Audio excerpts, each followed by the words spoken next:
Hey, it's the Steel Lodge. Today we're looking at Our Definitive Edition. It just came out yesterday, and I've been wanting to check this game out for a while. It has Steam Deck verified status, so I thought it was a perfect game to check out on here.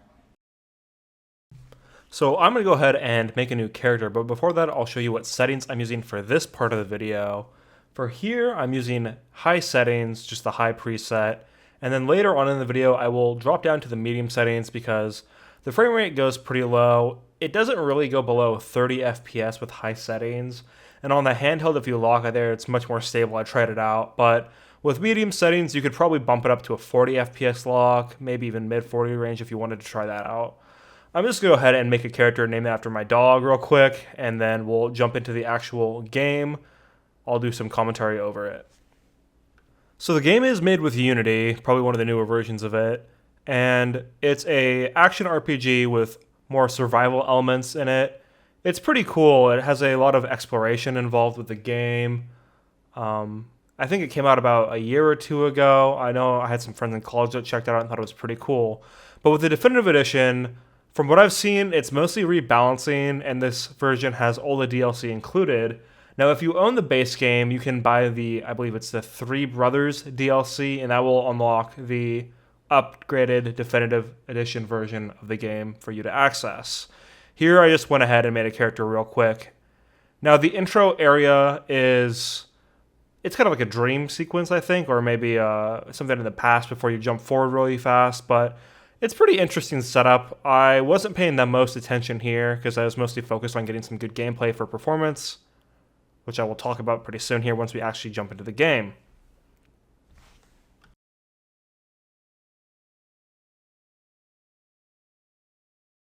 Alright, so now we're in the game world for the first time. You start off pretty much naked and you just gotta grab some items.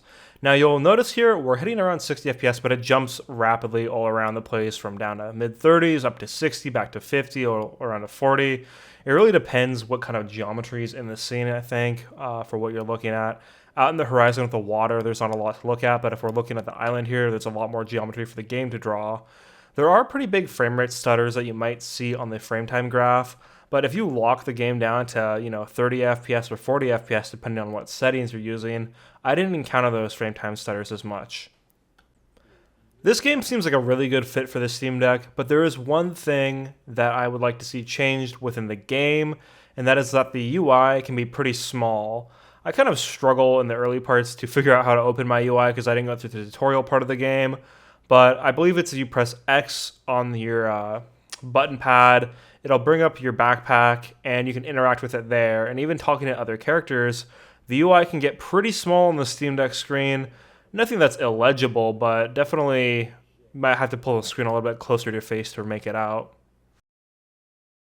I was kind of excited with the opening of this game because I thought you would just start off completely with nothing and then kind of go from there and really be a true survivor out in the wilderness.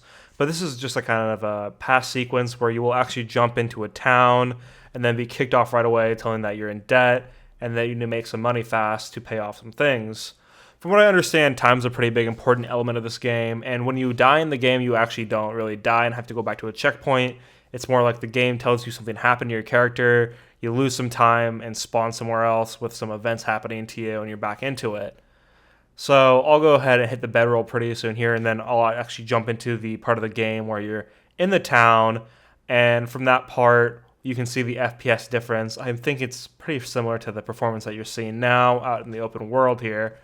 But later on in the video, I'll put some, markers so you guys can jump around in the video to check the medium settings where I actually go out and adventure a little more.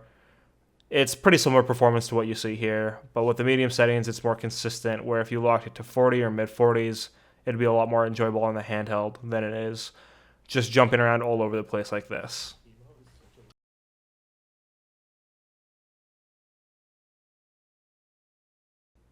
So I wasn't really paying attention to the dialogue the most because I just kind of wanted to get some different areas for the performance. And here on the small indoor sequence, you can see our FPS is much higher. Also, the battery life for this game is not the best if you leave it uncapped. You're definitely going to want to cap this game further down. And even then, your battery life still won't be the best with this game. It's not the best looker, but a game like this, I would say it's more about the gameplay, the exploration, which all seem really intriguing to me. So definitely going to be playing this one.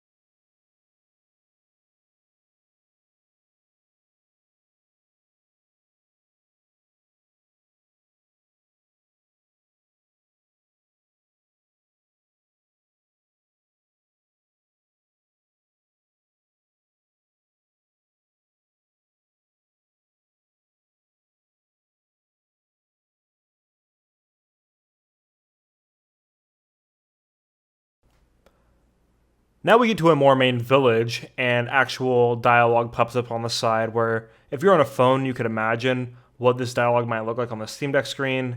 It's not the largest, and your responses pop up underneath the enemy, or not the enemy, the NPC dialogue, as you can see here, and you use the D-pad to tab through it. It's pretty small on the Steam Deck. It's still legible, but it's definitely tiny. FPS right here is around mid 30s. Quite a bit of geometry in the town behind here, and a pretty nice vista, to be honest.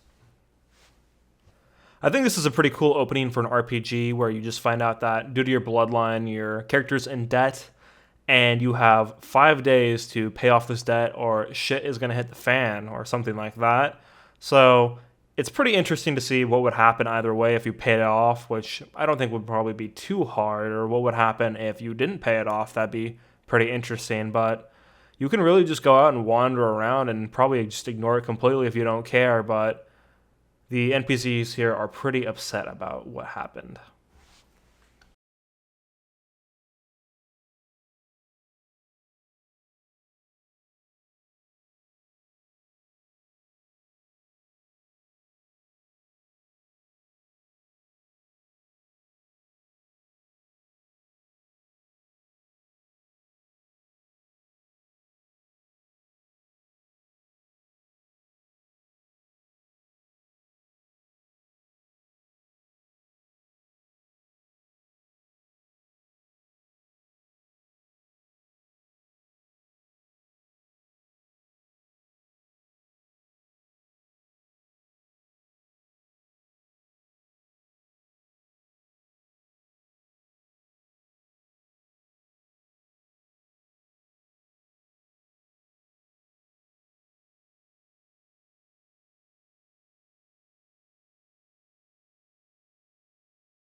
So I'm going to go ahead and wander around the village here. For the most part, we're sticking to the mid 40 range and mid 30 range. I dropped my satchel a ton like this, trying to figure out how to open up my backpack. This is not how you're supposed to do it, but I was trying to figure out the game. I will jump ahead later and use medium settings in the more open part of the game when I have a weapon and try to fight some things. So you can jump ahead in the video if you want to see that. But if you want to see me aimlessly wander around in this village trying to figure out what's going on in this game, stay tuned.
Okay, jumping ahead now where I have a weapon.